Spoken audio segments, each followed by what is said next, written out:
Okay. Hello, everybody. Welcome to 1000 Road Trips. We are going to talk Seattle today. And appropriately, we have Sarah Morris from Beneath the Streets Seattle, who is going to be giving us her top 5 hidden gems of Seattle. Hello, Sarah. Hey, Mike. It's wonderful to have you. So, Sarah, why don't we dive right in? Why don't you give me your first hidden gem that you'd list in Seattle? Well, I think everyone, when they think of Seattle, comes up with Pike Place Market, right? Everyone imagines the big neon and the flying fish, but a lot of people don't realize that the market actually has multiple levels.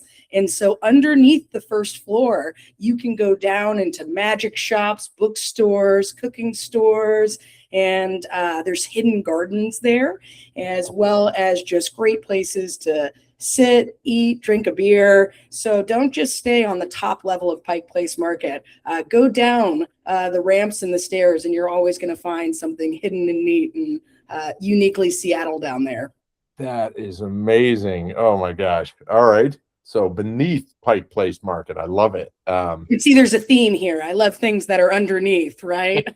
I love it. All right. What's coming in at number 2 for you, Sarah? If we're coming in at number 2, we're going to stay with the theme of going underground, right? Going beneath. Yeah. The underground of Pioneer Square. A lot of people don't realize that Seattle was burned down in a great fire. And in doing so, after they started to build back up, they buried the first stories of these buildings. So as you go on tour with us, you go up and down into disused storefronts and sidewalks that remain after the rebuild of the Great Fire of 1889.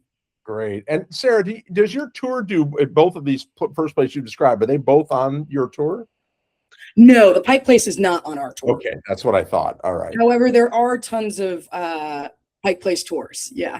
Got it. Okay. And everybody, we're going to put, if you go into the description of this, we're going to have links to Beneath the Street and their tours and such. So, but the Underground Pioneer Square, that is part of the Beneath the Street tours? No, it is not. Oh, we still Underground Pioneer Square is. Underground Pike Place is not. Got it. Okay, great. All right. Terrific. Okay, so 1 is Pike Place, go underneath Pike Place Market. Yeah. 2 is go underground on Pioneer Square with the Beneath the Streets tour. Yeah, absolutely. Love it. Okay. All right. Number 3, where are you going with that? Well, since we've been underground a little bit, let's get some fresh air. I think that some of the most stunning views of Seattle and the surrounding landscape comes from Elliott Bay. Elliott Bay is the 4th deepest and largest natural harbor in the world. It's one of the reasons Seattle exists. And we have an amazing ferry system here. You can go far away to Bremerton or Bainbridge, but my personal favorite is you can take the West Seattle water taxi. It's about a 20-minute ride across to a small peninsula here in Seattle. And if it's a clear day, you can see all of the Olympic mountain range. You can see the entire skyline of the city of Seattle, including the Space Needle, as well as see Mount Rainier. So well worth it. You can stand on top of the ferry, get your dose of fresh air and scenery. And when you land on the other side, it's Alki Beach, and you can walk almost a mile and a half on the beach, getting views of both the city and the Olympic mountain range. Beautiful. Oh my God, that's wonderful. Yeah. And it costs about $5 each way, so it's good for the pocketbook too. Dynamite. All right. How about number 4? Number 4, I think a lot of people don't realize that we have a really vibrant international district here in the city of Seattle. And it's very close to Pioneer Square, but it's its whole own thing. There's great museums there. One of my personal favorites being the Wing Luke Museum. But what the international district is known for is food. If you want to come eat really good food in the city of Seattle, do not sleep on the international district. You can have ramen, you can have Szechuan noodles, you can have dim sum, sushi, and many of the restaurants have been around for 70 plus years. Wow. Hidden gems here in the city of Seattle. Very famously, Bruce Lee lived in the city of Seattle. He's actually buried here in the city of Seattle. And there's a very famous restaurant called Thai Tung Chop Suey. And they have the Bruce Lee table because that's where he used to sit and eat his lunch every day. Oh my God, that's incredible. So you can go and sit and eat like a martial arts master. I love it. I love it. District. Oh, that's incredible. Okay, and let's round it out. Where would you go with number 5? Round it out with number 5. I am going to say just all of the free open spaces here. Seattle is a city that prioritizes public art as well as public green space. So we have some amazing free museums. The Olympic Sculpture Museum is a free sculpture museum. You can walk around outside on the waterfront. We've got Volunteer Park, which of course was designed by the sons of the man that designed Central Park in New York City. Yeah, the Olmsted brothers. Yeah, they came and designed Volunteer Park. We've got Cal Anderson. Of course, you have all the green space by the Seattle City Center. So those are all well worth a visit. Oh, that is really great. All right. Who doesn't love free public art and beautiful scenery? No kidding. So I'm going to wrap them up, but before I do, can you I know you are a guide for Beneath the Streets. I'd love to. I took that tour with my family a few years ago and absolutely loved it. I recommend it to anybody heading out there. But can you just sort of give a little plug for what that tour is and just tell us about it a bit? Yeah, so Beneath the Streets is an underground history tour in the Pioneer Square neighborhood of the city of Seattle. And Pioneer Square is the original neighborhood. It is where the settlers really started things. And one of the things that makes us uniquely different from some of the other underground tours is we actually discuss the indigenous history of the area. We talk about the Coast Salish people who, of course, were the original inhabitants of these lands. And then when the Denny Party came out, that's where you start to get that pioneer influence. And we talk about the trials and tribulations of living at sea level. And then we, of course, throw in all the engineering marvels. A lot of people don't realize that the city of Seattle is one of the most heavily engineered cities in the world, and is the most heavily engineered city in the United States. So we discuss that, how we moved the landscape to create the city you see today.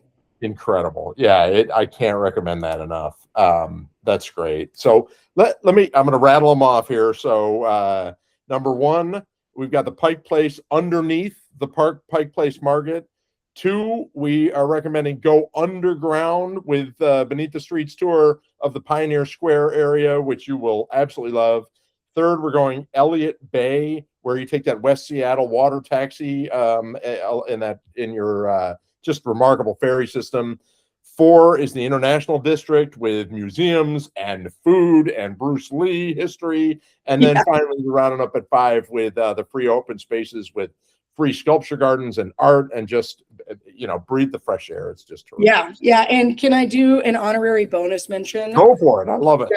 I just thought of it when we were discussing that is, of course, Washington State is known for its indigenous cultures and communities, and the Coast Salish people occupied a huge swath of the western seaboard, British Columbia, Washington, Oregon, parts of Northern California, but we had really 2 tribes centered here in what is now known as Seattle. And one was the Duwamish tribe, and they have a wonderful cultural longhouse over in West Seattle, which is a museum for the Duwamish tribe. And they also have historians there that talk about the tribal history of the area. And if you were looking to really explore that indigenous history and the artists and the community, 10 out of 10 would recommend. And they do just amazing work here for that community in Seattle.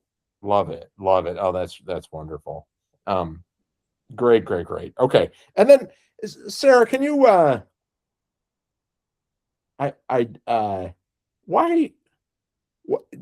why do you love Seattle? I guess I'm curious, you've lived there quite a time. Like